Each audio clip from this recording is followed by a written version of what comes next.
Zdravo, ja se zovem Marina Galogaža i ja na ovom divnom festivalu predstavljam Koordinacioni savjet sunarodnika Rusije.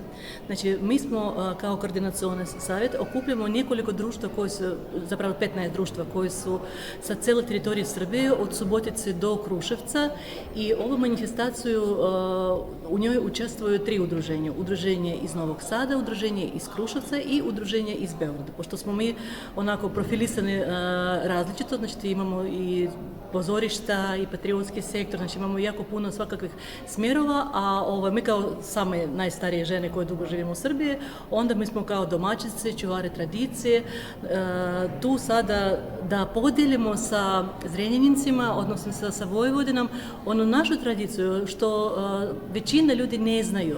Znači, mi smo donijeli neke jela koji su za nas tradicionalne, znači to oni zadnjih, ne znam, od 12. 13. vijeka se spremaju, kuvaju, ali u Srbiji nisu poznati. I za razliku od prošle godine gdje smo samo pravili samo božićni česnice, božićni kolači, ove godine smo napravili malo širi, kažem tako, dijapazon različitih jela.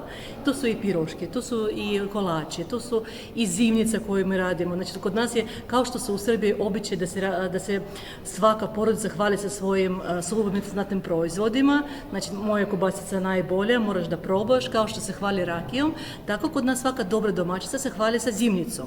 I onda svi mi 3 udruženja, svaka donijela svoju zimnicu, paradajze, zelene paradajze, tikvice, znači i koji su spremane na naš način, i onda moraš da probaš i da vidiš da li je tvoj paradajz bolje od moga, šta sam promašila, šta sam bolje napravila i tako dalje. Znači, ja se nadam da će naše proizvode sviđali, znači mi smo donijeli i mrsne i postne proizvode, pošto kod nas u vrijeme Sovjetskog saveza ta tradicija, ona se pomalo narušila i dosta je, kažemo, poprimila od sebe tih, kažemo, azijskih nekih narodnosti i dosta onako kosmopolitizirala tradicija, ali sada od zadnjih, kažemo, onako 30-40 godina narod se vraća tradicije, znači opet pojavljaju se interes za svoj rod, za svoju porodicu, da 4., 5., 6. koljena, kako se zvali, znači radi se istraživanje, a što su kuvala moja baka, a što je kuvala prabaka, znači i svi ti neke male finoći, oni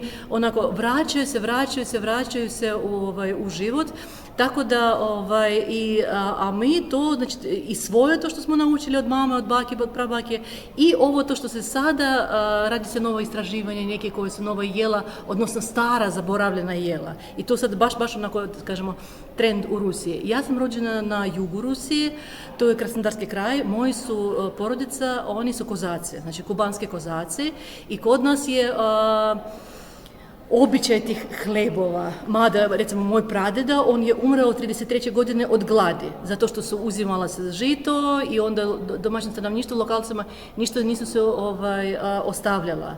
I od, recimo, porodice moga pradede, od 7 djece, samo 3 je ostalo. Tako da moja baka, koja je prenijela meni svoju tradiciju, znači ona je bila jako osjetljiva prema hrani, da je hljeb, ne smije se hrana baciti, ne smije se neko nepoštovanje prema hrani i posebno prema hljebu. Tako da to valjda ušlo sa majčinim mlekom pod kožu, tako da one hljebove koje ja radim, znači ja se ponosim time što ja znam raditi, i moja čerka koja sada ima 28 godina, znači ona je isto vrhunska domaćica, znači zna raditi piraške, zna praviti varenike, pilmenike, borć i sve što ide po spisku, i to je njezino, onako kažemo, ono čim se ona diče, kaže, ja sam Ruskinja i ja znam ovo spremiti, i ako želite pravu rusku kuhinju, dođite kod mene na ručak, večeru ili tako dalje. Znači, kad kažemo kozaci, znači posebno u Srbiji, kad kažeš kozaci, onda odmah pred očima imaš sliku onako jakog, snažnog muškarca sa bradom, sa sabljom, sa jednim bićem.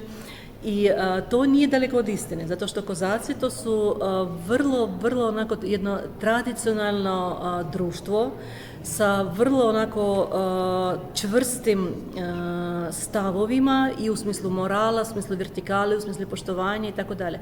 Jer kad bi napravili paralelu između krajišnika i kozaka, što te je isto, samo što na različitim nebesima, Žene, oni ti koji čuvaju tradiciju i tu nema varanje, tu nema žvrljenja. Znači, ako žena žvrlja, onda porodica ugrožena, zato što muž taj koji branja sa sabljom, a žena njemu čuva leđa. I ako žena ne čuva leđa, to društvo se rasipa. I zato su ta čvrstoća i u etiki, u moralu i u pravdi, ako hoćemo.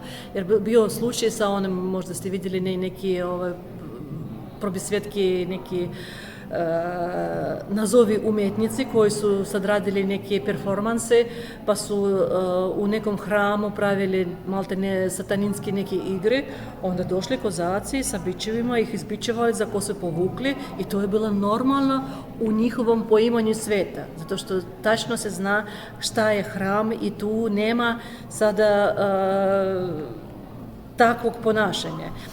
Kod nas je posebno u tim, skažem tako, što dalje od velike gradova koji su meko rečeno liberalni, dosta strožije nravi u smislu i crkve i etiketa kako se ide u crkvu. Jer recimo ja imam puno prijatelja koji su tu dolazili kozaci i oni kad vide da kod nas u crkvu dolaze cure u minićima na štiklama, da ne znaš da li njima to majica sišla dole ili to je takva suknjica, oni su bili zapanjeni tim, kažemo,